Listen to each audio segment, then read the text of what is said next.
Bonjour, bienvenue sur ce tutoriel dont l'objectif est de vous amener à découvrir votre espace cours.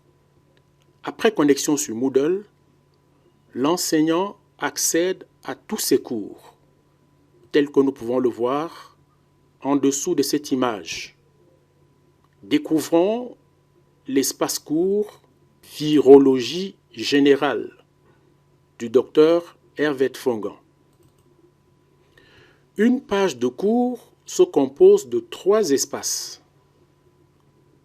À l'en-tête, le titre du cours, les blocs latéraux à gauche, nous pouvons en avoir également à droite, et la partie centrale. Les blocs latéraux sont de 2 types, le bloc administratif et les blocs fonctionnels ou contextuels. Nous avons ici un bloc fonctionnel ou contextuel. Plus bas, le bloc administration. Le bloc administration permet de naviguer entre les cours et d'avoir accès aux paramètres de tous les cours. À présent, la partie centrale.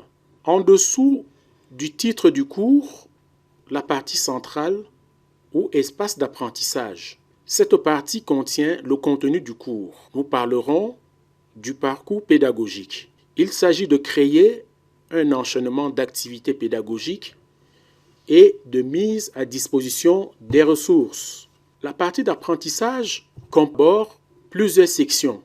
La première, la deuxième, la troisième et la quatrième. Première section, communication. Sur cette section, nous avons les outils d'échange avec les étudiants, tels que le forum de discussion, la classe virtuelle, le cahier de texte numérique qui sera rempli progressivement par l'enseignant et le support du cours. Si une classe virtuelle est organisée sur Facebook, c'est ici que l'enseignant doit placer le lien qui mène vers cette classe virtuelle. La section 2.